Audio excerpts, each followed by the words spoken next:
Ah, agora sim. Boa noite, oficial agora. Agora sim, podemos dar início, né? Tem um pessoal que vai entrando aí, né, aos pouquinhos, mas a gente já vai começando. Então, para mais uma jornada, tô vendo que tem pessoas novas aqui que não estavam com a gente aos sábados. Deixa eu aceitar a Sônia. Então, sejam bem-vindos. Para quem, né, não nos conhece, a gente vai fazer uma breve apresentação aqui. O que você acha, Vi? Pode ser, pode ser. Pode? Eu acredito que, claro, vocês acompanham a gente no grupo, né? Mas o Clube Ler está desde 2020, né? Uma iniciativa que foi realmente de trazer a leitura para, inicialmente, trabalhar livros, né, que falassem da atenção plena, do mindfulness e todas as possibilidades que tem nesse universo. E a gente já passou por alguns livros e, de repente, a gente chegou nesse livro aqui, que, por sinal, acho que foi você, Henrique, que indicou no grupo, não foi? Bom, Foi e ideia do aí Henrique. né, eu olhei assim, quando eu vi o livro, eu já sabia, né, que a gente teria que aprofundar no budismo, mas eu confesso que eu fiquei surpresa, porque, bom, depois eu vou falar um pouco das minhas impressões do livro, mas na hora que eu comecei a ler, eu falei, nossa, realmente, né, aprofunda, né, de uma forma bem interessante. Bom, eu sou a Ana Paula, eu tô, né, desde o início da formação do Clube do Ler, já teve outras pessoas que também estiveram comigo à frente, e agora, né, nos últimos, que tem uns 2 anos, Vivi, que a gente está juntas? 2 anos, acho. A Vivi aceitou essa missão aí de, né, seguirmos aí com as leituras, né, em grupo. E aí, deixando claro, né, alguns pontos, a ideia é estimular a leitura, a troca em grupo, não é uma sala de aula, onde a gente vai dar aula sobre o livro, isso a gente deixa muito claro. É claro que quando a gente está aqui à frente, a gente, né, tenta, né, estimular vocês, a gente acaba falando para ver se o grupo também se abre, a ideia é essa.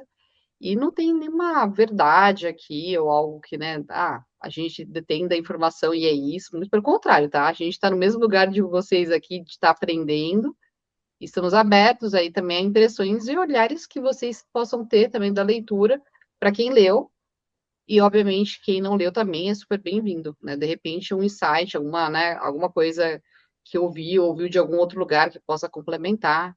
Então, queria dar as boas-vindas aí para quem não estava com a gente aos sábados, para quem estava, né, é bom tê-los novamente aqui. E é isso, né? Então, falando um pouquinho do Clube do Ler.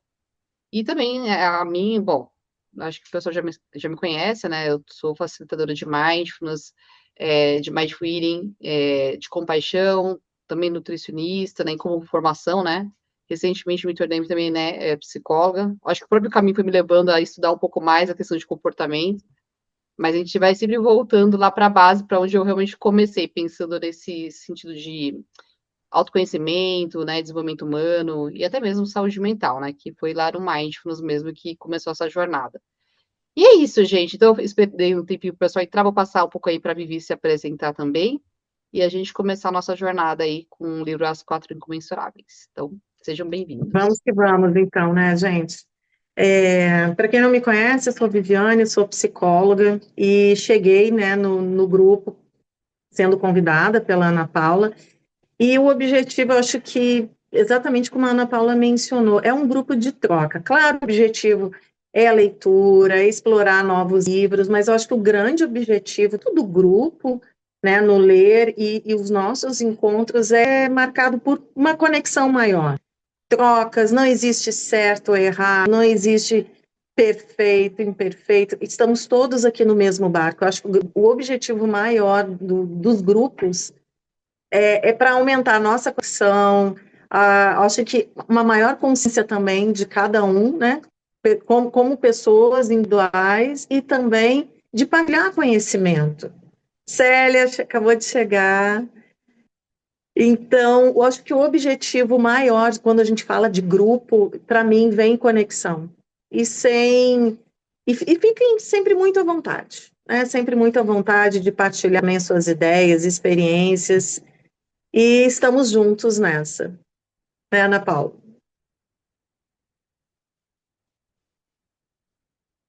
Ih, tá sem som, Ana Paula. Eu tinha fechado o microfone e não percebi. Mas é isso que a Vivi falou, e é legal, né, ver, assim, essas pessoas que estavam com a gente aos sábados e novas pessoas vindo às quintas. Quer dizer, eu acho que quinta-feira acabou sendo até mais interessante, Vivi, pelo que eu tô vendo aqui. né, mais pessoas presentes. Vamos ver se vai continuar aí ao longo, né, das semanas. E é isso, então a gente vai dar início, e só um ponto também que a gente queria deixar também claro, assim, a gente vai tentar sempre terminar, né, às 9 horas, né? Pode ser que até passe uma vez ou outra um pouco, mas respeitar também o cuidado, né, da questão, né, até mesmo, né, peraí, só um minutinho, gente. Só um minuto que eu acho que a minha porta estão abrindo aqui, só um minuto.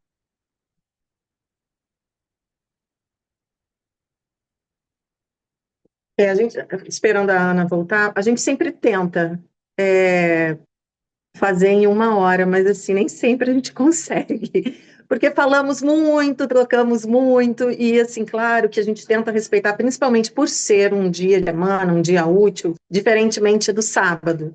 Sábado, às vezes, assim, né, a Célia que participou, o Henrique, a Gisele também. Então, assim, às vezes nós passávamos, né, 1 hora e meia, às vezes 2, mas nós vamos tentar, tá, gente? Vamos Sim. tentar aqui seguir aqui os 60 minutos, 1 hora para essa troca.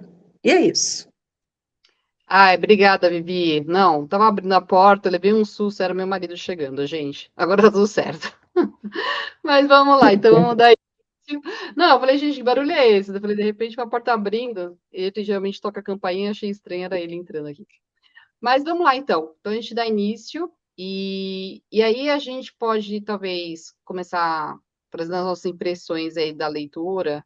Talvez algumas pessoas não estejam tão familiarizadas aí, porque, né, tá tratando, né, de uma filosofia para mim, né, o budismo. Alguns têm como uma religião, enfim. E vai, né, pelo que eu estou percebendo pela leitura, vai adentrar bem, né, nas quatro incomensuráveis que ele não fala no primeiro capítulo ainda, mas ele introduz de alguma maneira alguns assuntos, né, que são importantes, né, como a parte ética, o sofrimento. Então, vocês podem falar, né, pelo microfone, podem escrever no chat o que for mais, né, confortável para vocês. E aí, de repente, a gente pode começar, talvez, falando da própria ideia de sofrimento, né? Acho que é o tema que traz, né, essa leitura e que faz a gente refletir também, né, sobre como a gente se relaciona com o sofrimento e como o próprio Buda mesmo, né, conseguiu alcançar essa natureza búdica que ele fala no livro, né, esse despertar sobre o sofrimento e a origem do sofrimento e como a gente pode, né, caminhar com isso e quem sabe um dia até se soltar do sofrimento. Então, alguém quer dar início aí a trazer um pouco das impressões? Alguma coisa que veio assim forte na leitura? Todos muito quietinhos aqui. Ninguém, nada? Acho Acho que interessante Marília, quando ele Marília acho que fala. quer falar. Marília? Pode abrir o microfone, Marília. Eu não tô com a tela toda com vocês, deixa eu só ver aqui. Agora sim. Marília, quer falar? Acho que não. Bom, gente, podem abrir o microfone, tá? Não precisa nem levantar a mãozinha, nada, ou o que eu falei, escrever no chat. Posso falar então, Ana? Claro, Ivi, seja bem-vinda. Fazia tempo que eu não te via. Bom te ver aqui. Compromissos de sábado, né? Por isso que a gente Filhos pensou em fazendo mudar, Enem, porque prestando sábado. Ai, FUVEST. perdão. As filhas fazendo Enem, prestando FUVEST. Então, sábados muito corridos. Que bom que agora a gente está conseguindo ficar aqui. Sim, muito bom te ver aqui. Obrigada. Eu fiz umas anotações. Eu achei esse começo bem interessante. E ele destaca a bondade amorosa, a compaixão, a alegria empática e equanimidade. Fala que são sentimentos que enriquecem, aprofundam e protegem uns aos outros. Fala da prática budista, que começa com uma observação cuidadosa da nossa própria existência. E ele coloca o sofrimento como uma primeira nobre verdade, que gira em torno dos nossos fatores internos e uma possibilidade de transmutação. Fala também sobre as aflições, ele chama de delusão, eu nunca tinha lido essa palavra, para mim ela é nova. Uma delusão da mente como uma fonte de angústia que sentimos. Fala também sobre janela, a janela da mente, que quando ela é deformada, ela é uma realidade distorcida, sobre os nossos desejos egoístas, a nossa hostilidade, agressividade. Fala sobre como erradicar essas fontes internas de aflições, coloca a delusão como um problema raiz e o antídoto sendo a realização de insight. E ele coloca o insight como uma prática meditativa e como um cultivo. Esse insight sendo um modo de experiência que corta a delusão incompatível para que a gente possa compreender a natureza do nosso ego, que ele fala nosso pequeno ego, ele chama de pequeno. Coloca a atenção plena como parte para que a gente possa entrar em contato com os nossos próprios estados mentais, os nossos sentimentos, os nossos desejos, para que a gente não sinta um eu separado, um eu autônomo e que ele não existe. A sensação da noção deludida, quando a gente se sente egoísta, arrogante, e sobre investigar, parar para investigar as nossas próprias experiências, as nossas vontades, os nossos estados mentais, os nossos sentimentos, as nossas histórias passadas, os desejos futuros. E ele sempre faz perguntas, né? Então ele coloca assim: onde nós estamos? Para que a gente faça pergunta para a gente mesmo. E aí ele contou sobre a história do Tsongkhapa em Tibete, no século XV, e colocou outra pergunta, né? O próprio bem-estar. Então, assim, tudo que eu faço para o meu bem-estar, será que o meu bem-estar está desvinculado do outro? Ou o meu bem-estar é uma mera convenção? Então, até aqui eu amei. Olha, Viviane maravilhosa, hein? Fez bem a lição de casa aí, né? E aí, pessoal, o que vocês acharam aí do que a Viviane trouxe? Bastante coisa. Essa palavra delusão também, para mim, foi nova, Viviane. Eu vou falar que a gente ouve de outras maneiras, né? Para mim, sempre, né, uma distorção cognitiva, até uns termos aí da psicologia, mas delusão realmente foi uma palavra nova para mim também. Alguém gostaria de acrescentar algo do que a Viviane trouxe? Até complementando, uma coisa que eu acho interessante que ele traz também é essa base ética, né? Que até depois, no final, quando tem perguntas e respostas, ele até fala que isso é pouco falado no meio, né, dos professores de meditação, que é algo que deveria ser reforçado, e que essa base ética, ele até fez uma analogia como os 10 mandamentos, né, que tem na religião, né, cristã. E aí ele traz o quanto é importante a gente olhar para essa base, né, que ele traz 10, né, preceitos, né, eu acho que são muito mais, mas ele traz 10. É importante da gente trazer isso para a nossa vida como uma prática pessoal antes da própria prática, porque isso vai contribuir muito, né, para o nosso despertar, né, para a prática mesmo da meditação, do insight, que é uma das ideias, né, e também desenvolver essas habilidades que a Viviane trouxe, que é a ideia do livro, que é as 4 incomensuráveis, né. E aí, ó, o Henrique quer falar? Pode falar, Henrique, fique à vontade. Não, você podia terminar, não tinha problema, Ah, não. não, então só terminando assim, não, porque eu acho interessante esse caminho. Ele até traz né, nesse capítulo a questão dos retiros, né? Quando as pessoas vão para o retiro e quando elas saem, elas têm insights, enfim.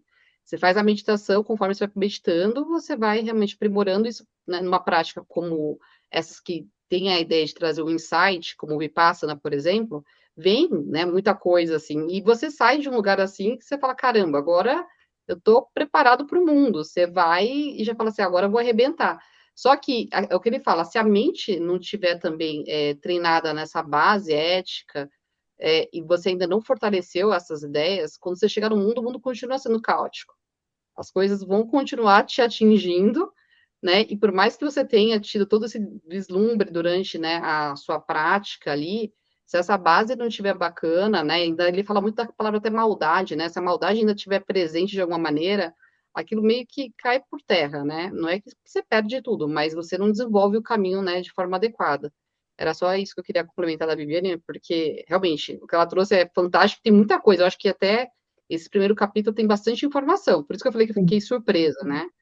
Então, só queria complementar aqui que eu acho que falar sobre ética dentro das práticas espirituais é importante, né? A gente precisa reforçar isso.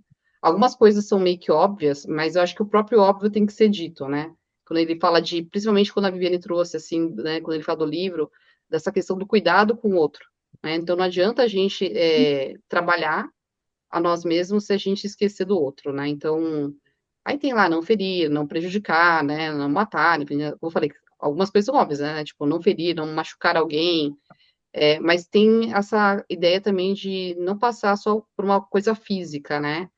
Quanto a gente pode fazer ferir o outro no sentido de palavras, enfim, de coisas que também alcançam, né, esse lugar. Então, Henrique, vou te passar aí a palavra, pode Nossa, falar. já até tocou no ponto que eu ia falar, que é exatamente essa coisa de manter a base ética, né?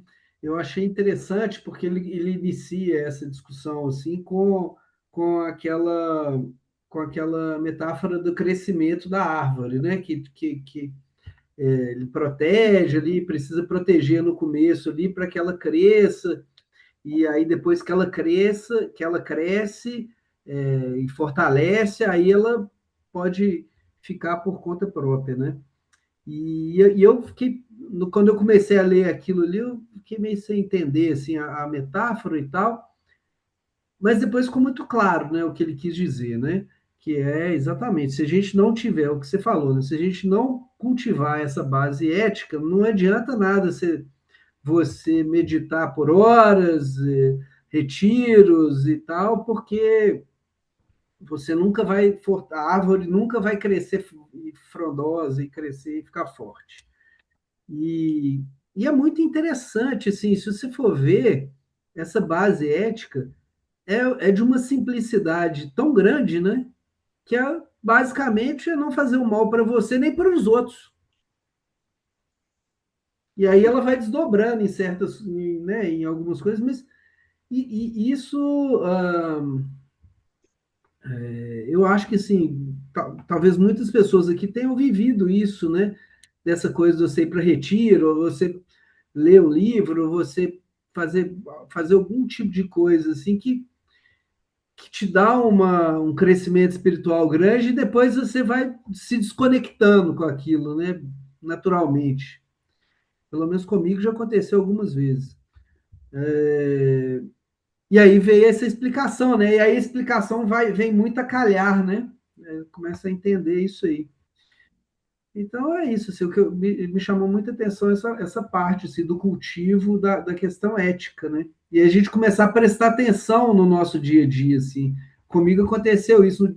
No dia seguinte que eu li essa parte, eu já estava prestando atenção nos meus pensamentos, nas minhas falas e tal, nos meus sentimentos, assim, de raiva, de maldade, de, sei lá, né, de coisas que são toxicidades mentais. E até assim, aproveitando agora que eu vi que eu acho que agora eu aceitei todo mundo, para quem está aqui, alguém não leu o livro, pode até escrever no chat, gente, não tem problema, só para saber, porque assim, a gente está falando de algumas coisas, talvez, né, quem não leu o livro ou não conseguiu terminar o capítulo vai ficar meio, né, boiando aqui. Só para saber, alguém não leu? Se a gente estiver falando alguma coisa que vocês não estão, né, entendendo, você pode perguntar, o que é isso que vocês estão falando, né? Porque nem a Viviane trouxe, né, que ele trouxe uma nobre verdade, que é o sofrimento, né? Então, são 4 nobres verdades para o budismo. Só que aqui ele, né, só começou falando aí do sofrimento, né? Então, é o sofrimento, a existência do sofrimento, eu acho que é a origem do sofrimento, é que não está no livro, mas eu lembro vagamente, porque eu li ele hoje, para ser bem sincera, eu li um pouquinho, uns 2 dias atrás, no comecinho, mas eu acho que ele não falou de todas as nobres verdades, né? Então, Sofrimento, fonte do sofrimento, liberação da fonte do sofrimento e caminho para essa liberação. Eu é, anotei aqui. tá bom, é isso aí, Henrique, obrigada, porque eu lembrava vagamente, eu vi que ele não tinha colocado no capítulo, eu ia pesquisar, mas não deu tempo, eu li o livro, eu pesquisar, e eu fui ler o capítulo.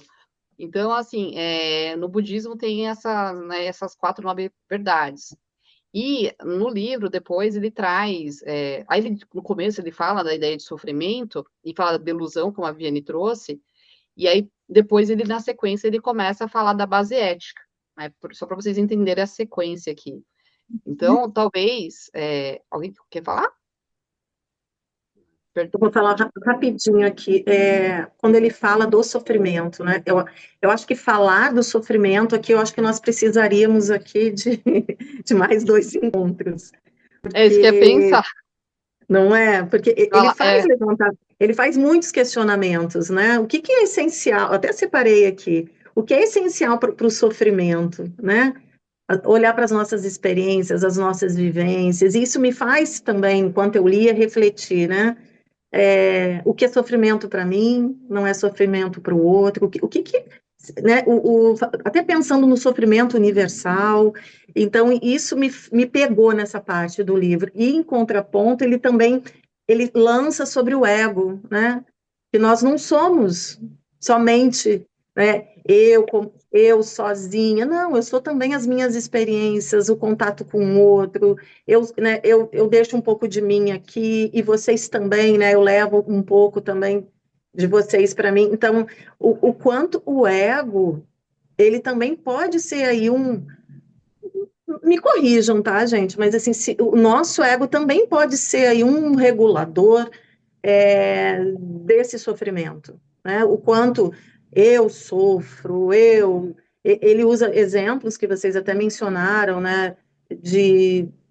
Do sofrimento. Eu posso, né, ir para um lugar super legal, viajar e me sentir triste, me sentir em sofrimento. Então, não é o lugar em si, é o encontro comigo. E foi até como a Viviane colocou, né, no finalzinho da fala da Viviane, de questionarmos, né, o que está acontecendo, quem eu sou. E aí é tudo interligado. E essa parte realmente, assim, do sofrimento me pegou. Vou ter que voltar, reler e repensar também. Só queria dividir com vocês.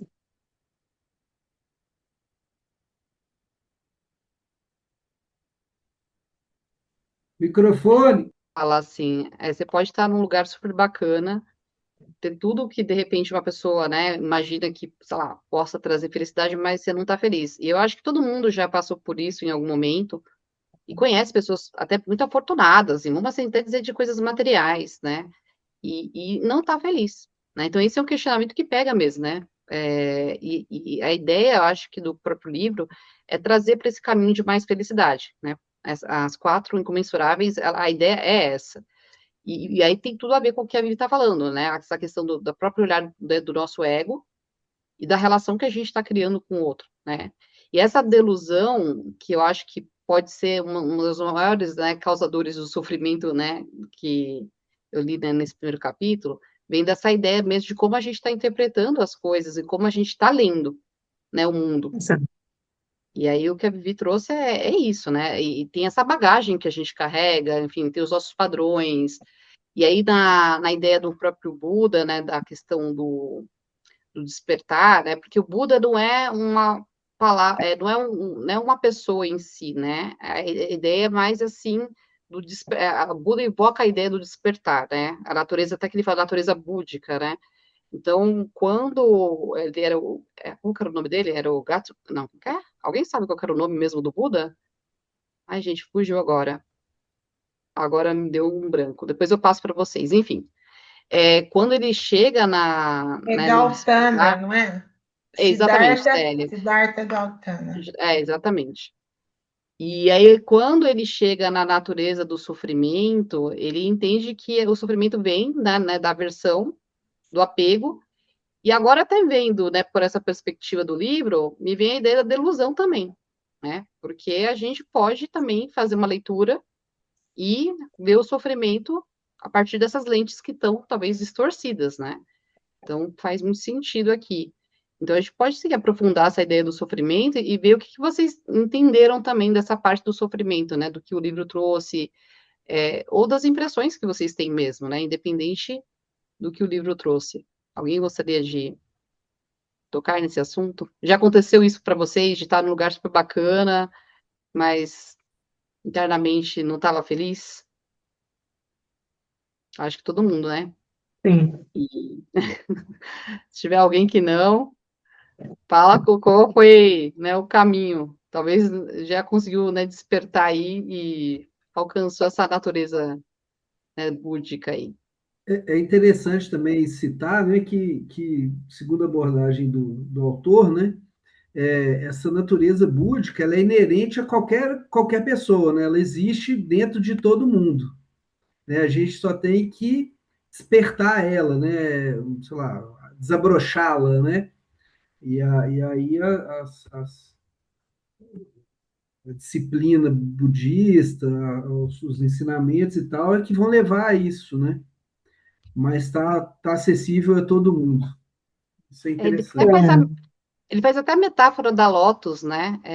Que ela, essa essência, eu não sei se a palavra, né, essência seria adequada, mas essa joia, né, que está dentro, né, da lótus, né? Então, quando ele fala, né, que ela está lá, né, na lama e ela tem dentro dela o que seria isso, né, que o Henrique trouxe, né, essa natureza búdica, que a gente, ao cultivar isso, e aí quando ele fala do cultivo, volta a trazer, né, existe essa base ética, se você tem essa base de forma é, correta, adequada na sua vida, se isso já incorporou de tal forma que você não precisa mais de fazer esforço, porque ele fala primeiro de um esforço, né, de colocar essa parte ética na sua vida, e depois o cultivo da própria meditação vai fazendo com que aquilo ali seja natural, né? Isso já não é uma questão mais que você vai pensar, enfim, né? Já naturalmente está na sua pessoa, você vai agir, né, com esses preceitos. E aí as outras coisas vão fluir de uma forma diferente, né? O próprio cultivo da meditação, quando ele fala da prática da meditação, ou quando ele fala de insight, samatha, enfim, são estilos de meditação, né? Agora a gente nem precisa adentrar muito isso, mas a ideia da próprio cultivo, da prática da meditação, vai levando a gente, né, para esse despertar e aí conseguir, né, ter mais paz na mente, vamos assim dizer, né, de você conseguir estabilizar a sua vida em situações mais caóticas, lidar melhor com elas, e entender, né, o que o pessoal já falou aqui, né, que não somos seres independentes, né, dependemos, né, das relações, e que não faz sentido a felicidade se a gente não olhar para o outro, né, se a gente não ter esse cuidado com o outro, né, então quando entrar nas quatro incomensuráveis, isso vai ficar claro, né, ainda mais. Mas essa compaixão, ela vem, né, desse lugar de também um estado de consciência de si, né, desses preceitos, daquilo que de fato é um olhar mesmo assim de cuidado, né, sobre a relação que a gente vai cultivando com a gente e com o outro, né? Então, quero só destacar novamente que esse caminho ele tem todo um processo, né? E quando ele fala, e volto a trazer essa questão, né, dos retiros, né, tem lugares que você vai fazer um retiro, como o Vipassana, que eles fazem todo esse processo, como o autor fala, né? Então, primeiro ele vai estabilizar a mente da pessoa, então essa estabilização ela passa por práticas, principalmente de respiração. Então, a prática inicia com respiração e eles fazem o quê? Depois de uns dias, né, só em respiração, estabilizando a mente, ele adentra para práticas de insight, né, que aí é o que acontece no Vipassana. Não sei se alguém já fez Vipassana aqui, se alguém já fez, só fala no grupo, aqui nos comentários, ou, né, se quiser depois falar da experiência, eu já fiz 3 vezes o retiro de Vipassana. Então, essas práticas de insight é quando a gente começa, de repente, numa meditação lá que você está, enfim, eu não vou falar, não vou dar muito spoiler do que acontece no Vipassana, mas dentro de uma das práticas do Vipassana, para quem já fez o Mindfulness, vai ficar meio boca aberta. Fala assim, não acredito que o Vipassana é essa técnica.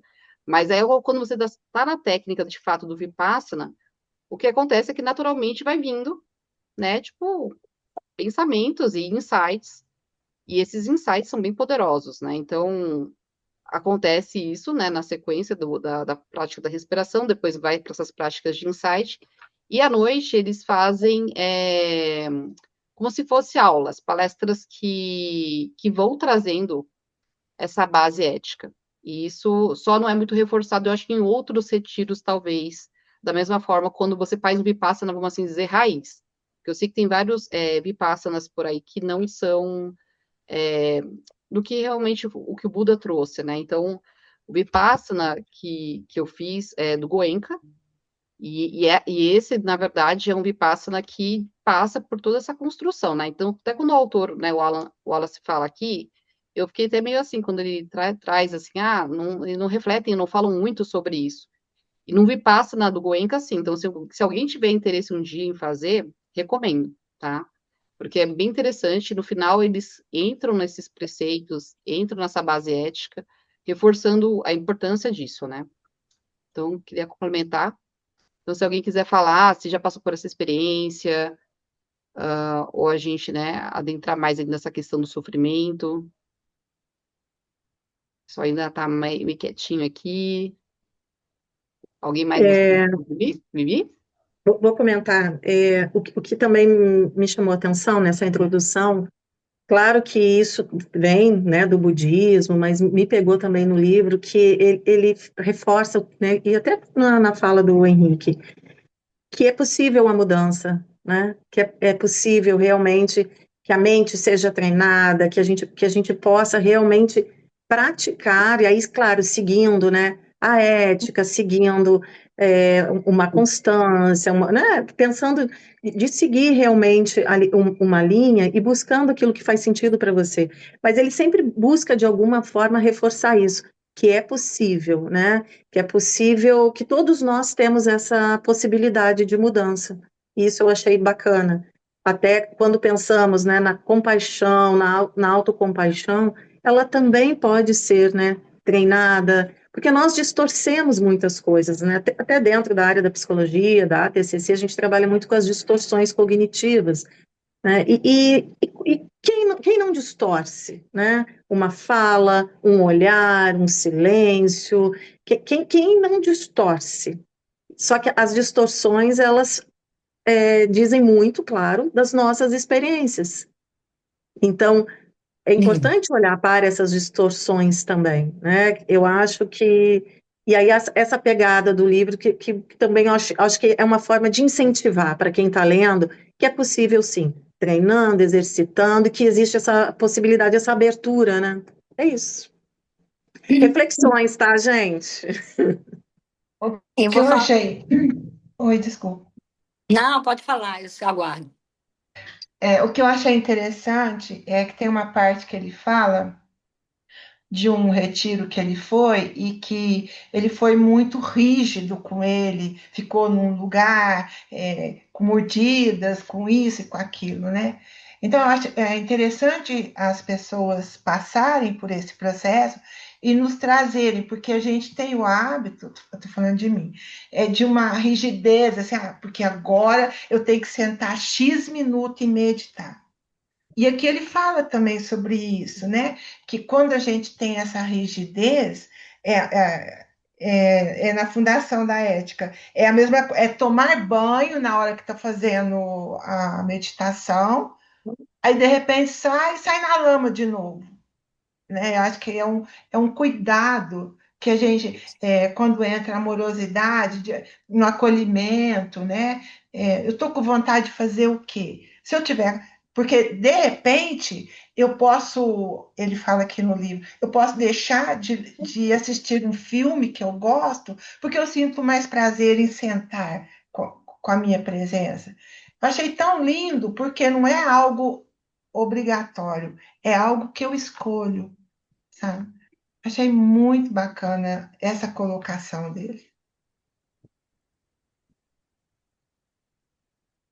Tá desligado.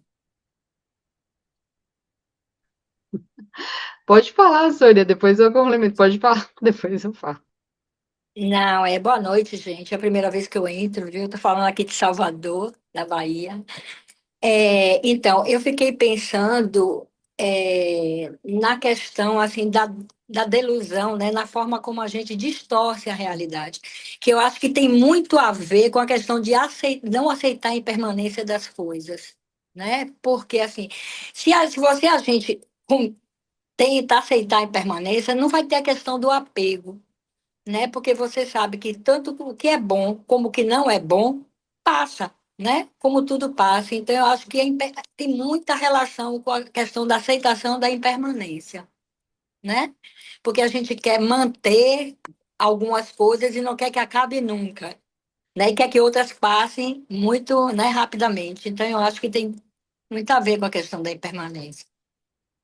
Sim, perfeito. Pode E falar, aí Henrique. entra o ego, né, Sônia? Aí entra o Isso, ego, Eu né? ia O falar, né? ego O ego, né? querendo, o ego que não quer se é o ego. frustrar. E o ego É, é uma construção, né? É uma é. construção nossa, né? Não é uma coisa fixa que existe, é uma construção mesmo, né? Pela necessidade de distorcer a realidade, pela não É. aceitação, né? E aí isso também, assim, pegando um gancho do que você está falando, me faz também pensar o quanto somos reféns, né, das emoções. O quanto, né, uma frustração, nos apegamos, não saiu do jeito que eu queria, do que eu imaginei. E aí entra uma aceitação radical de olhar para as coisas do jeito que elas se apresentam. E é um Nossa, exercício, parece, né, parece fácil, lindo, mas é um exercício muito difícil, muito difícil. mas é o que o livro mostra, mas é possível. O que me pegou é isso. Existe a possibilidade, né, de nos conectarmos com o sofrimento, com aquilo que dói, com aquilo que bate, e olhar de uma forma, aí entra, né, a compaixão, a amorosidade, de olharmos e aceitar a realidade. E não brigar, né, com o sofrimento, não brigar com a dor. É fácil? Não, não é. Difícil É, pra caramba. até onde o próprio budismo fala da questão do sofrimento primário e do sofrimento secundário, né? Eu acho que é Sim, isso, é não acrescentar mais do que já existe, né? Então é olhar aquele sofrimento com o tamanho que ele tem, sim, né? do jeito que ele é, né? Do jeito que ele é. Com Henrique. relação a essa questão do sofrimento, da delusão, eu achei aqui uma passagem que eu sublinhei aqui, que eu achei interessante, e que me despertou algumas coisas. Nada cria uma turbulência tão caótica na mente quanto a maldade. E aí, no dia seguinte a eu ter lido isso, eu tive uma coisa bem legal, assim, porque a gente que vive em cidade grande, uma das coisas que mais causa sofrimento na gente no dia a dia é o trânsito, né? A gente se irrita com uma facilidade tão grande né, em meio ao trânsito, que é uma, que eu comecei a pensar assim, que é uma bobagem muito grande a gente se irritar com isso, né? É uma delusão muito grande. E aí eu comecei a pensar o seguinte: quando você se irrita com uma pessoa no trânsito, que você está pensando? Você assume que essa pessoa está fazendo alguma maldade com você. Ela está atrapalhando o trânsito, ela tá impedindo que você prossiga ali no seu caminho, ou o contrário, ela buzina para você, te incomodando e tal. Tudo isso é uma delusão, né? Porque, na verdade, a pessoa só está fazendo a mesma coisa que todo mundo está fazendo ali no trânsito, ali, né? Tentando andar e tentando fazer. Ela não tá tentando ser má com você, ou tentando te atrapalhar, ou qualquer tipo de coisa do tipo, né? Mas a gente cria essa delusão que existe uma competição entre eu e a pessoa que está dirigindo o carro ao lado, né? Então, assim, eu acho que isso é um grande exemplo, né, de como é que a delusão gera sofrimento na gente, né? E essa questão da maldade é muito interessante isso. Se a gente parar para raciocinar, realmente, quando a gente percebe que alguma coisa maltrata a gente, atrapalha a gente, isso causa pensamentos múltiplos na nossa mente, né? É uma divagação danada, né? E da mesma forma, quando a gente sente, né, coisas como raiva, que né, a gente quer agredir alguém, agredir não só no sentido físico, mas agredir em palavras, a gente pensa alguma coisa sobre, não, mas essa pessoa é assim, assado, nananana. Isso é de uma toxicidade para a gente impressionante, né? Então é isso aí. Interessante, E Henrique. Você foi enquanto falando. você fala, né, Henrique, o quanto nós criamos sofrimento, né, sem ter embasamento, né, sem ter evidência. Criamos o tempo, esse exemplo que você deu foi fantástico, do cara Uhum. dirigindo no trânsito, nossa, ele está andando devagar, ou então tá para me provocar. Olha só a criação mental. Nós criamos problemas que, É, com e tem a coisa evidência disso, né? e tem uma vaidade, né? Tem uma vaidade que é assim, Tem ai, mais ele vai. queria me O machucar ego comigo. centrado. Sim. Onde a gente não vê que a maldade está na nossa própria mente em pensar dessa maneira, né? Exato. Porque quando a gente imagina que o outro está fazendo mal, a maldade já começa aqui, né?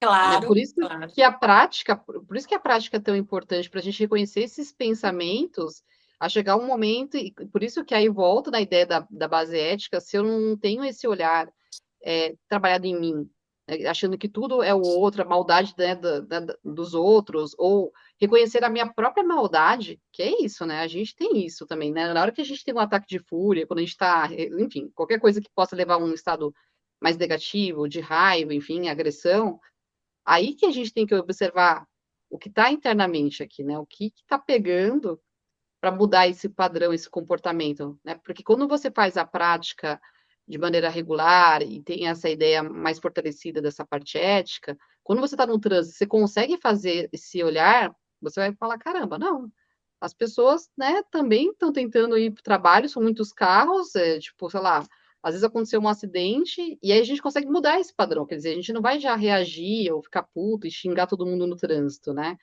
Então, é realmente interessante isso que o exemplo foi fantástico mesmo. Muito bom. E também, Ana, e mesmo que seja o outro provocando, mesmo que seja o outro, mesmo que a gente tenha evidência, aí entra, a gente não pode também, novamente, né, virarmos reféns das emoções. Mesmo que eu Uhum. perceba que o outro esteja falando, ou pegando o exemplo do Henrique, ele está dirigindo realmente devagar para me provocar, porque sabe que eu estou com pressa.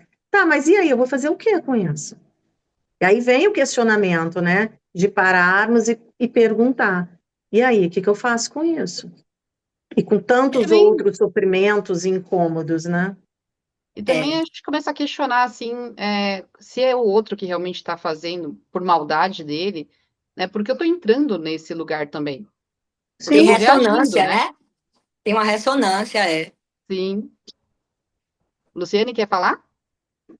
Boa noite, Paulo.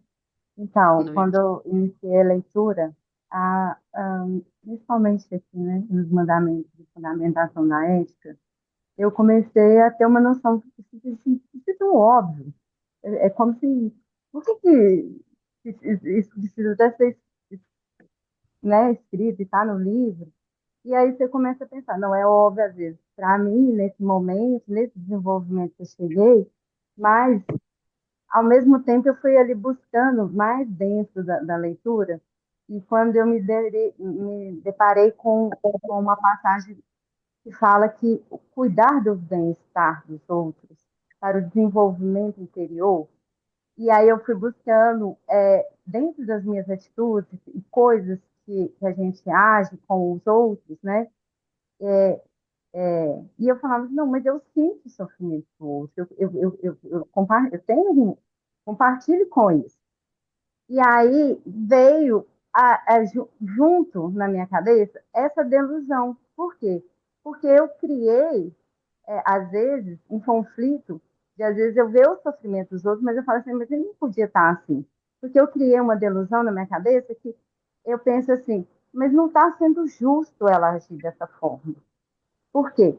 Vamos supor, a pessoa às vezes coloca numa situação que ela está querendo ter um privilégio, em prol de um sofrimento dela. E aí, para mim, eu entrei em conflito. Isso é uma situação que me fez refletir muito. Que eu entrei em conflito com isso, porque, na verdade, esse meu senso de justiça sobre esse tal privilégio é que fez eu criar uma delusão. E isso me causou também um sofrimento. O sofrimento de eu não conseguir entender o sofrimento do outro. E aí, né, a gente pega a fundamentação e você vai levando mais a sério, e vai entendendo que dá, assim, para a gente, os insights, né, por exemplo, eu entendi isso. Eu consegui exercitar isso na minha mente. por mais que eu acho que tem a questão de ser justo ou não, isso é uma verdade minha. Eu não posso levar isso acima do sofrimento do outro, né? Então, assim, era essa a passagem mais importante e a passagem mais importante que eu achei até, né, no capítulo foi isso, principalmente no sentido do que o cuidar do outro vai me trazer um desenvolvimento. Eu sei que me traz, todos nós sabemos vai nos trazer um desenvolvimento interior. Mas, assim, para mim, assim, o que eu que me refleti, como eu iniciei a leitura no domingo, aí na segunda eu tive terapia, eu já me deparei e falei assim, nossa, essa é a minha delusão. Eu achar que o meu senso de justiça é mais importante do que a vertente de outra pessoa, entendeu? Então, é uma delusão que eu criei na minha cabeça de achar que é uma verdade para todos. Mas isso que eu queria deixar aqui para vocês, a minha observação desse primeiro capítulo. Aham. Obrigada, obrigada, Luciene. Obrigada, né, por compartilhar, porque realmente pega, né? Eu acho que conforme a gente vai lendo, eu mesma hoje eu fiz terapia hoje e aí eu fui ler o livro e engraçado que conversou muito com a minha terapia hoje, né? E entrou em tópicos como esse. E também entrou um pouco no que até a Célia trouxe, né? Eu fui trazendo para mim uma gentileza, porque assim, tudo que vocês falaram, eu fui me enxergando em processos, em fases da minha vida. Até quando o Henrique falou da maldade, né? Quem não, né? Aqui, gente, mas diariamente talvez a gente nem perceba, mas esses processos estão acontecendo. Então, hoje em terapia eu fui trazendo, né, até umas falas que já foram do passado, e um passado até recente, assim, dessa maldade, assim, que você olha e você fala, caramba, né? E aí, quando eu fui ler o livro, eu tava, né, no final, ele começou a falar, né, dessa parte aqui, eu falei, caramba, isso aqui também tá aqui. E aí eu fui trazendo um pouco do que a Célia falou, essa gentileza, quando ele fala assim, né, de não ser rígido consigo, né? Porque aí eu fui meditar com isso, eu fui trabalhar isso, falar, peraí, deixa eu olhar de um outro lugar, porque eu tô na raiva, né? E a emoção é aquilo que a Vivi falou, né? A gente não pode ser escravo da emoção. Eu falei, essa raiva não tá me ajudando agora, deixa eu meditar com isso. E aí eu fui trazendo, né, esse movimento mais gentil também para mim, né? E também da prática não ser uma coisa assim de lugar de julgamento, mas de mais entendimento. E aí fica mais fácil da gente transformar essas questões do sofrimento quando a gente consegue criar esse entendimento maior. Quando a gente pode passar por cima daquilo que a gente julga, que a gente faz essas delusões, né? Acaba mudando, claro, com as lentes que a gente tem, mas para poder entender também esse outro, né? Então, claro, eu estou trazendo uma questão minha também que envolveu uma outra pessoa, também de senso de justiça, tá, Luciane? Também da mesma na pegada. E foi interessante, até mandei mensagem para a Vivi antes, eu falei, nossa, acabei de sair de uma terapia, eu tô assim, a cabeça ficou a mil. E aí o livro foi, assim, nesse final, assim, foi costurando, né, esse lugarzinho, assim, de, opa, peraí, medita com isso mais um pouco, ainda não é o momento de soltar. Eu acho até interessante quando ele fala do soltar, né? Se ainda você tem, se você percebe que aquilo ainda te pega, ainda não é o momento de soltar. Você tem que ficar mais com isso, né? Você tem que sentar né, olhar com mais atenção e gentileza. Então, eu queria complementar aí, Luciane, que também tocou aqui, né? Sua fala encaixou no meu momento também. Alguém queria falar? Para alguém também ressoou alguma coisa, gente, dessa parte do livro, do sofrimento, ou algum outro ponto? Essa parte final que a Célia trouxe, eu achei bem interessante, né? Quando ele fala dessa ideia mais, não tão rígida, né? Essa parte mais, acho que às vezes que eu percebo no meio até da meditação, de uma rigidez da prática, que nem ele fala, né? Que ele se isolou e falou, não tem necessidade disso. E aí você transpõe isso para a vida, né? Porque a prática é um reflexo da forma de como você vive a vida, né? Então, por exemplo, ele traz tá a questão do sorvete, né? Se você não está fazendo mal para ninguém, comer um sorvete mais ali, de repente, não é um problema, né? Às vezes a gente, de repente, uma pessoa que está muito fissurada numa dieta, aí não pode comer e fica aquela coisa rígida. E ele fala, não, não é um problema você, né, comer um pouco de sorvete ali, você não está fazendo mal para uma outra pessoa. A meditação também não é um caminho para ser rígido, né? De ser, né, tem que fazer, tem que ser uma hora exata, porque se não for assim, eu não vou alcançar a iluminação, vou ser uma pessoa de bem. Não, eu acho que o ponto é como a gente se relaciona, né, com a nossa mente, né, como a gente se relaciona com a vida, E a meditação é um caminho para a gente poder enxergar essas coisas de uma maneira melhor. E também, né, da gente se desenvolver, né, nesse sentido. Eu não sei se faz sentido para vocês, mas teve um momento da minha vida onde, nossa, a meditação tinha que ser, né, assim, depois que eu fiz o primeiro Vipassana, eu percebi que eu comecei a ficar mais dura comigo em relação à prática, porque eu achava que eu tinha que pelo menos 1 hora por dia meditar, né, todos os dias. E por um começo foi, mas era insustentável na minha rotina, né? Então eu falei, não tem como ser assim.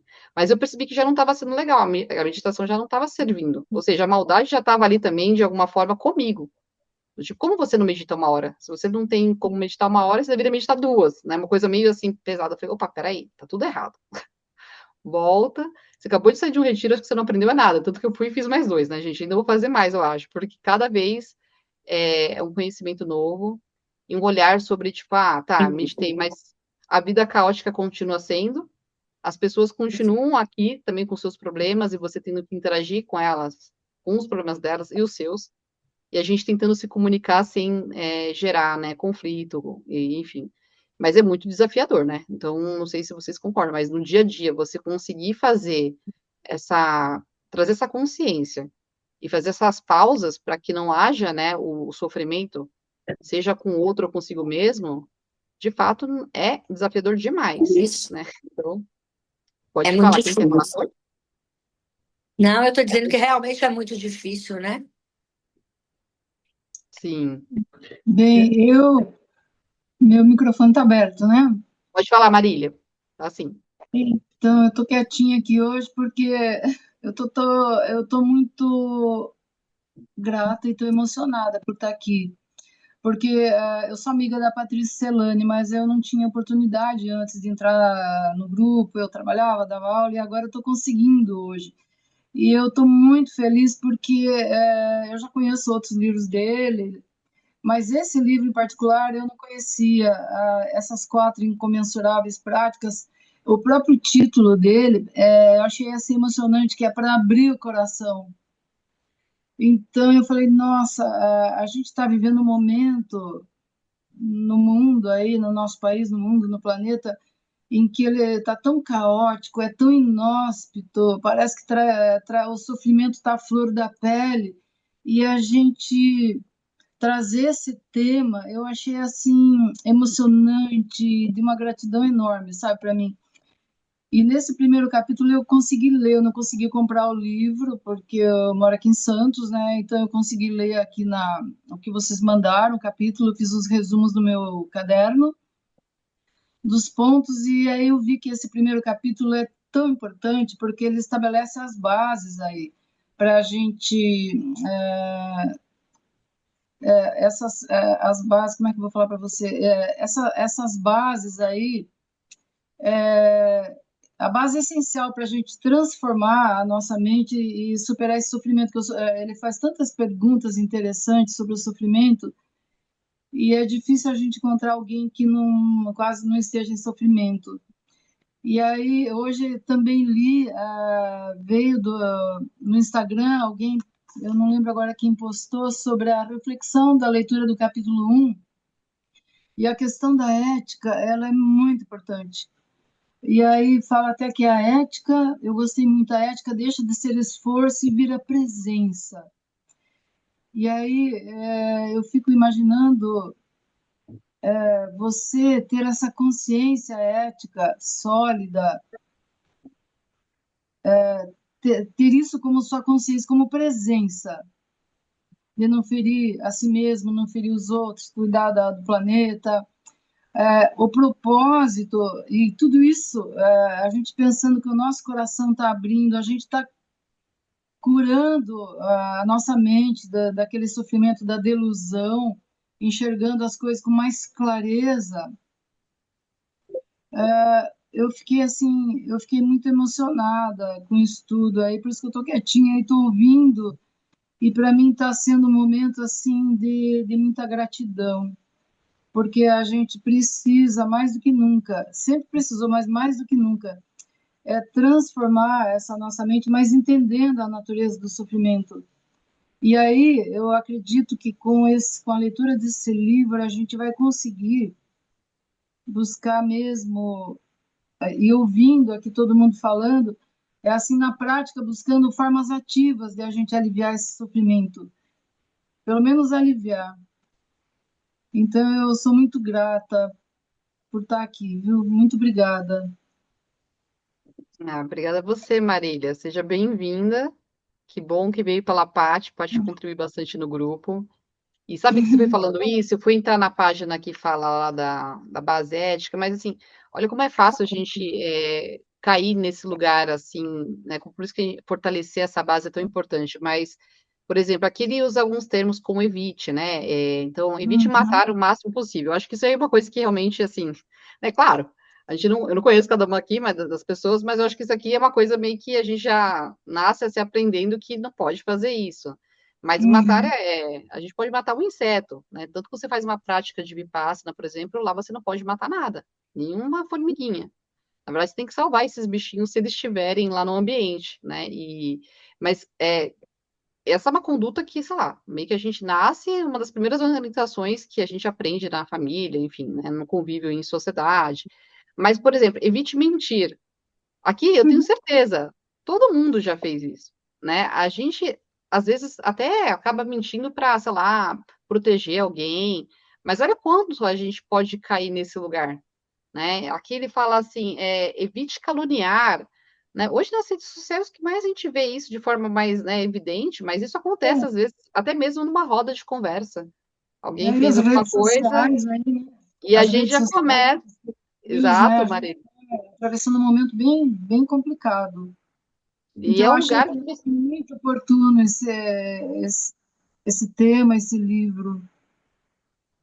sim, e aí eu trago isso mais para uma reflexão nossa mesmo, né? De será que a gente observa isso em nós mesmos, né? Aqui ele até fala, evite falar inutilmente, ele até traz o que, que seria essa ideia do falar inutilmente, Uhum. é, evite a maldade ou a má vontade. Então, esse aqui, eu acho que quase todos os dias, quando a gente, sei lá, vê uma notícia ruim, tem notícias que mexem muito com a gente, né? Hoje mesmo, eu vi uma notícia horrível, né, de uma mãe que ela e o, não sei se era o marido ou o padrasto, estupravam uma menina de 3 anos, né? Então, sei lá, você vê uma notícia dessa, gente, assim, dentro de mim é uma maldade, no sentido assim, gente, se eu pegar esses dois, não sei, né? Mas isso é uma coisa que vem de ímpeto, né? Então, assim, claro que obviamente eu falo isso aqui, porque assim, é uma coisa que ressoa na hora, mas na hora que você está diante de uma situação como essa, será que a gente faria isso mesmo, né? Será que tem algo que impede, que fala, não, isso não é correto?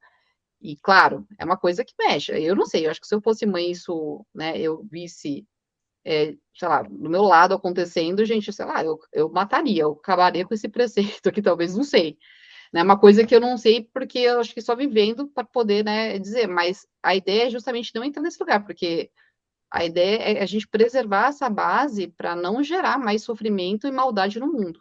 Mas ela está dentro da gente. Então, quando vem uma notícia dessa, eu não sei para vocês, mas mexe comigo, aí eu tenho que meditar muito e pensar assim, mas o que, que leva uma pessoa a fazer isso? Aí eu caio nesse lugar. Não sei vocês, mas eu caio nesse lugar. O que, que leva uma pessoa a fazer isso? Né? O que se passa, né? Será que essa pessoa também passou por esse tipo de, né, de situação?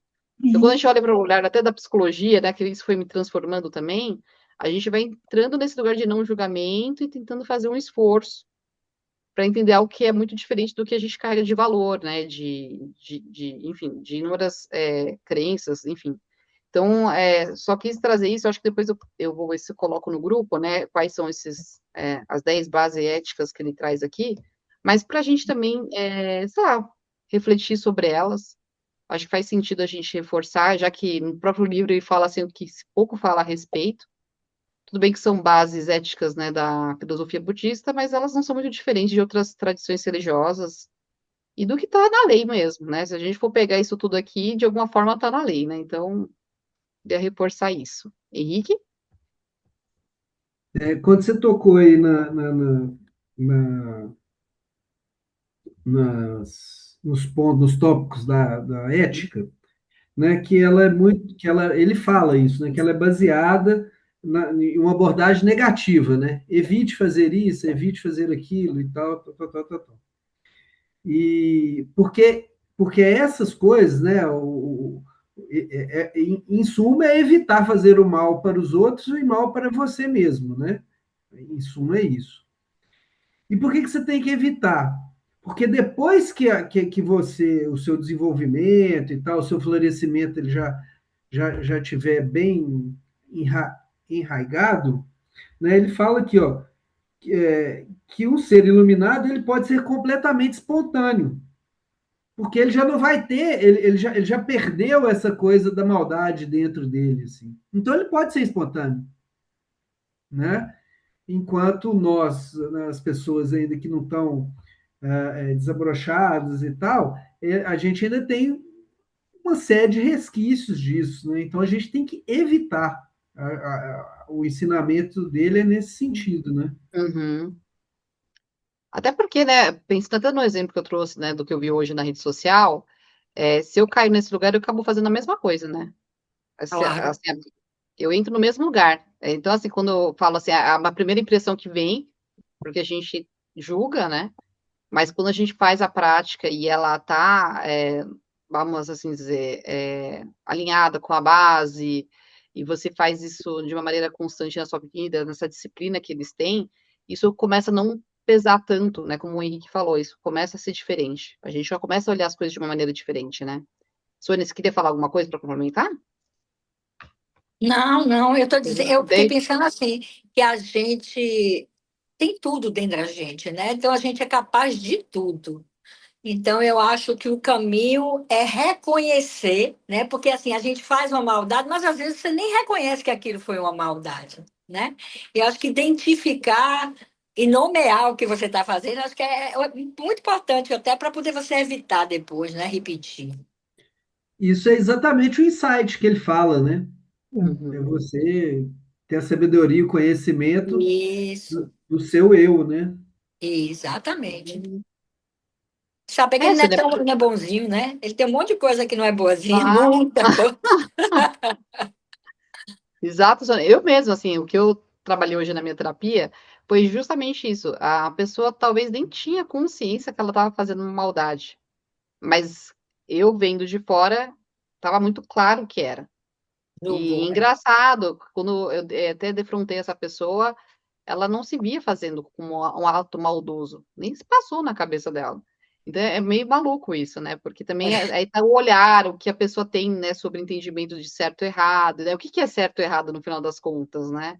E aí, Exato. quando você vai para a ideia da base, pelo menos você tem uma referência, né? Então, não prejudicar o outro, né? Então, o que que seria não prejudicar o outro? Às vezes você tá num dia lá que você acorda meio assim, né? Sei lá, mexido, e você dá uma patada na pessoa sem, tipo, nem mais nem menos, e que nem é com a pessoa, né? Mas só o fato de você ter sido lá, sei lá, meio rude com a pessoa, ou não deu um sorriso, não falou um bom dia, já fere aquela outra pessoa, né? Então, olha como que pode ser sutil a coisa. É difícil, né? Tem um vídeo que depois eu vou compartilhar. Eu não sei se todo mundo que está aqui no grupo já fez um programa de mindfulness, mas quando entra na compaixão, tem um vídeo que está no YouTube. Acho que eu não lembro exatamente como que tá o nome. Eu vou procurar aqui, que é aquele Human, que mostra uma mãe que perdoa o cara que matou a filha dela. Não sei se alguém já viu Ah, esse vídeo. já vi. Já vi.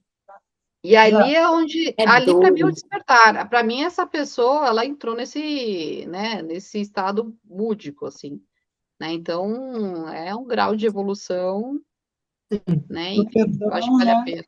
Eu vou mandar para Haja, vocês haja depois. evolução, né, Ana? Vamos combinar.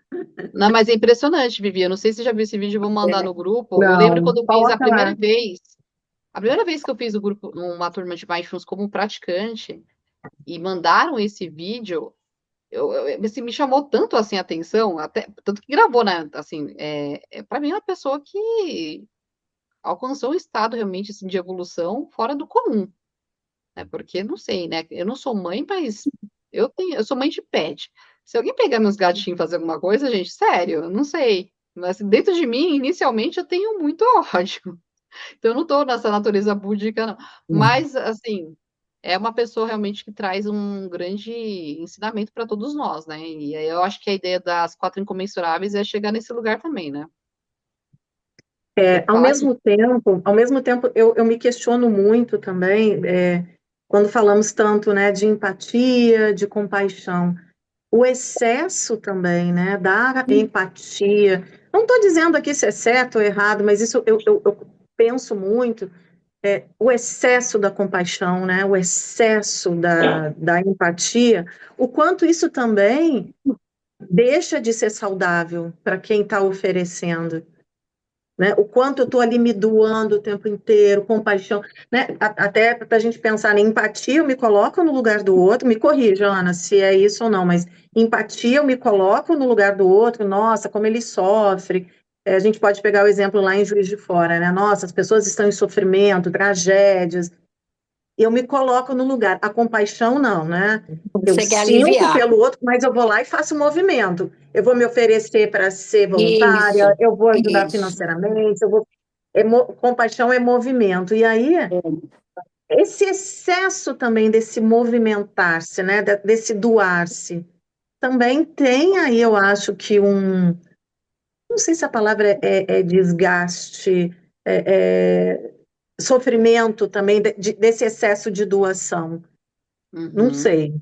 Eu me questiono também muito isso, né? Não, é Porque claro. aí eu acho que aí existe uma régua também, para você ter, entra o equilíbrio, né? Por que eu estou me doando Uhum, tanto também? uhum. O Então, eu acho que exercício a da ética. compaixão, ela não é um caminho cheio de flores, não, né? Então, se você pega lá, sei lá, um voluntário lá da Médicos Sem Fronteiras que vai lá para a África ver aquela desgraceira Esse toda, e sofrimento tal, todo. não sei o quê. Quer dizer, ele tem um retorno emocional, espiritual ali, que engrandece a alma dele, sem dúvida nenhuma. Mas a prática da coisa é sofrida. É Você tem sofrida. Falando da fadiga da compaixão, né? Acho que aí entra no outro lugar também, Vivi, como a pessoa está entendendo a compaixão. Porque a ideia da compaixão é tentar aliviar e tirar o sofrimento do outro. Mas quando você traz para si, ela já não é mais compaixão. Né? Porque aí você tá Exatamente. Isso. trazendo essa dor para si. Até quando você falou da empatia, assim quando eu comecei a estudar mais sobre empatia e compaixão, a gente vai vendo que empatia e compaixão, a compaixão em si, ela tem diferentes linhas de pensamento a depender do contexto, né? Se é religioso, enfim. Hoje eu entendo que para você chegar na compaixão, você tem que passar pelo processo empático. Porque é quando você se conecta com a dor do outro, quando você percebe essa vulnerabilidade. Então, assim, uma vez, eu acho que algumas pessoas aqui já devem ter feito curso ou ouvido alguma palestra do Marcelo a respeito disso. E foi com ele que eu aprendi isso. Quando ele fala que a empatia, pessoas que não têm uma atitude no sentido de tirar o sofrimento do outro podem ter também. Então, você vai pegar sei lá, um terrorista, um estuprador, enfim, ele é empático, ele percebe a vulnerabilidade da pessoa. Ele consegue reconhecer que ela está mais frágil, que né, criou um espaço para que ele possa agir. Então, ele consegue chegar nesse lugar. Agora, a compaixão, ela transpassa isso, né? Ela vai para esse lugar de tentar Sim. cuidar desse outro, mas sem se sobrecarregar. Então, eu vejo principalmente os profissionais da área da saúde, né? O Henrique até falou dos Médicos Sem Fronteiras, então, esse pessoal que está mais atuante em questões humanitárias, mais densas, ela tem que ter um preparo para que isso não atinja ela, para ela não carregar essa dor para si. Né? Então, aqui eu sei, não sei, né, os demais, né, mas a própria Vivi aqui, né, que atende, né, pacientes com demandas bem densas, se você não fazer uma separação dessa dor do outro tipo, né, se blindar, aí você se afoga Sim. junto, né, você vai Adoece junto, junto. Adoece. Se exato. não colocar limites, adoece, vai no mesmo bar. Uma vez alguém falou uma metáfora do tipo como se você estivesse puxando alguém que está lá na área movediça, você vai junto.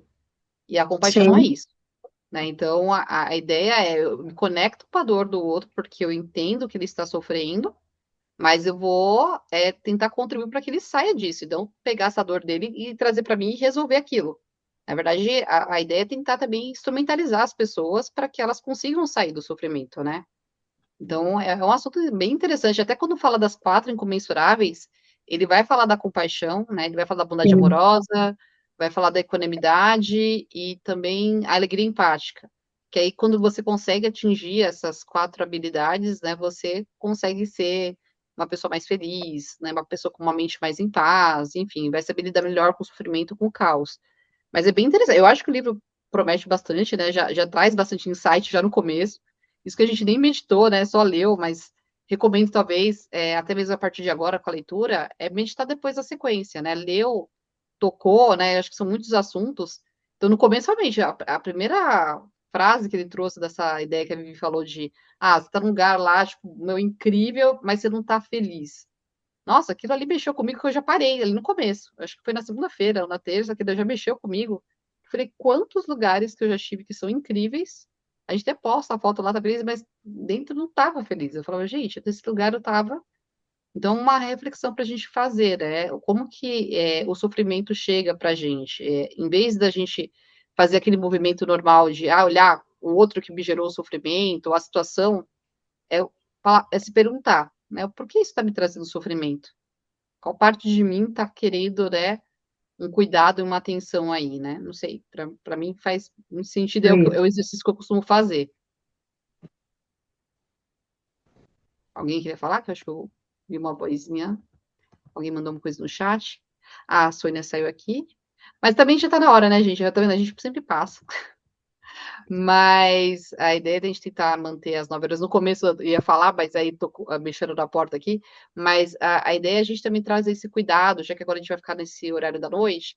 Até mesmo porque eu sei que as pessoas às vezes, né, vão jantar ou fazem aí a sua rotina de sono. Eu mesmo sou uma pessoa que sou velha, gente, durmo cedo, no sentido assim, eu sou uma pessoa que durmo cedo, acordo cedo, e isso veio para mim depois que eu fiz o retiro de Vipassana.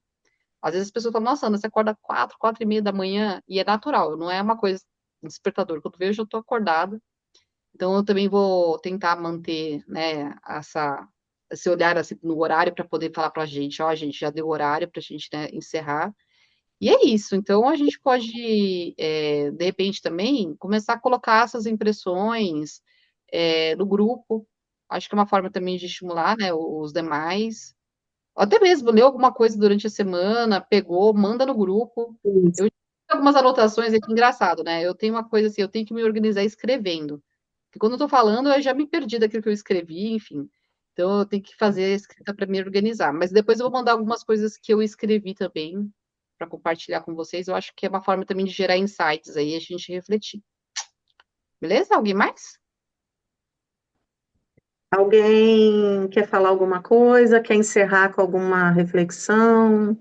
E Eu vamos acho que eu tirar quero. print. Vamos tirar print também. Vivi, Eu tirei um aqui, deixa eu ver. Mas eu vou posso pedir Quem quer uma. falar? falar? Tá ouvindo? Quem tá falando? Peraí. A Graça? Graça. Graça. Pode falar, Graça. Então, a Ana falou uma coisa que me chamou bastante atenção, que foi em qual natureza nós estamos.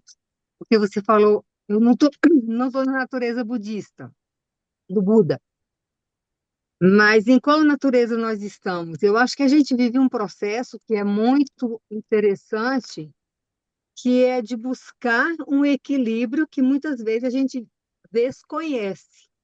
Quando a Vivi falava dos excessos, me chamou muito a atenção, porque por trás do excesso tem uma denúncia de que não está tão bom assim, que tem aí um Sim. desequilíbrio, né? Todo excesso nos leva para esse lugar de atenção de o que é que tem aí, que isso está demais, porque não precisa estar Estou demais. fugindo do quê? Estou fugindo do quê? Exatamente. E aí É eu me isso. lembrei de uma coisa do sofrimento, que a gente falou bastante do sofrimento. Na verdade, vocês falaram e eu escutei bastante. Os dois tipos de sofrimento que a gente vê na terapia cognitivo-comportamental, que é o real e o imaginário. Então, o gato foi atropelado, é um sofrimento real, né? Agora, eu pensar o que vai acontecer comigo na semana que vem, e eu sofro por isso, é uma preocupação disfuncional, porque ela pode me impactar de uma forma que eu não viva o presente. Aí eu fico com essa preocupação pelo que vai vir, pelo que vai acontecer, e se eu vou alcançar, então, e a gente hoje vive nesse mundo que, na verdade, a gente fala do mundo, mas nós somos o mundo. Então, como que a gente está contribuindo, né, para o que aí está? E eu fico sempre pensando e refletindo na minha família, também com os meus pacientes, Quais os passos que a gente pode dar para encontrar um pouco mais de equilíbrio, porque a gente não consegue abarcar tudo e a gente às vezes se preocupa muito com o mundo externo e aí a gente deixa de perceber coisas muito simples e lindas dentro da nossa casa, dentro da nossa vida, ali nesse espaço cotidiano, né? Que a gente vai e vem, a igreja, eu frequento muito a igreja, o consultório, a atividade física. Então, gente, eu estou bem feliz também, como a colega falou, de estar no grupo. Eu pretendo ler página por página dessa vez, que da outra vez eu furei um pouquinho.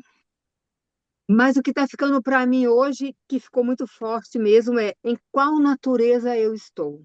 Porque, às vezes, a prática da meditação não é possível, como a Ana colocou, que ela se exigia e que ela tentou fazer, e depois era incompatível com a rotina de vida, do trabalho e etc.